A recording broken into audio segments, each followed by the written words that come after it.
Bill's got such a great personality. He's always upbeat, and we've been through some challenging times over the years at the center, and throughout it all, you could always count on Bill to have the positive attitude and we can get through this together, and here's what we can do together. And he's the guy he's not going to be leading the charge, consuming all the oxygen in the room. He's the guy who's going to synthesize it and give a great point. I now sit in his shoes as the chair of the governance committee. Those are some big shoes to fill. Bill has so many qualities as an executive director that I appreciated. Far and away, the best one was just his willingness to do whatever. Bill is a kind, sweet, quiet leader. He's forceful you don't realize how forceful he is. He gets it done. But he does it in such a nice way, such a joy to work with. You need a blend of people who are doers. Some are donors, some are door openers. Ideally, you want people to bring at least two of those skills to the table. I'm not so much of a door opener. We're blessed to be able to be donors, but we're definitely doers in the Neyer family.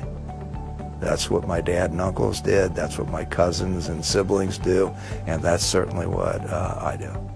So the Neyer family came up the Mississippi before the Civil War. So we've been here a good long time. All of our forefathers are people who had the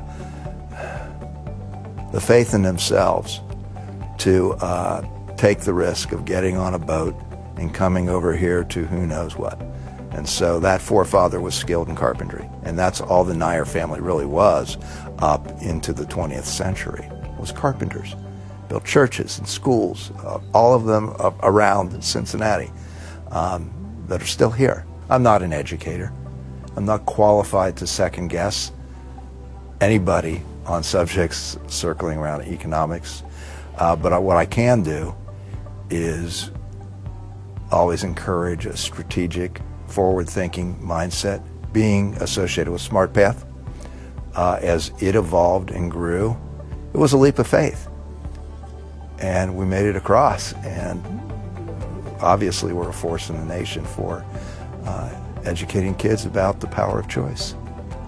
Board members come to us through their heads or their hearts, and Bill came to us through his heart.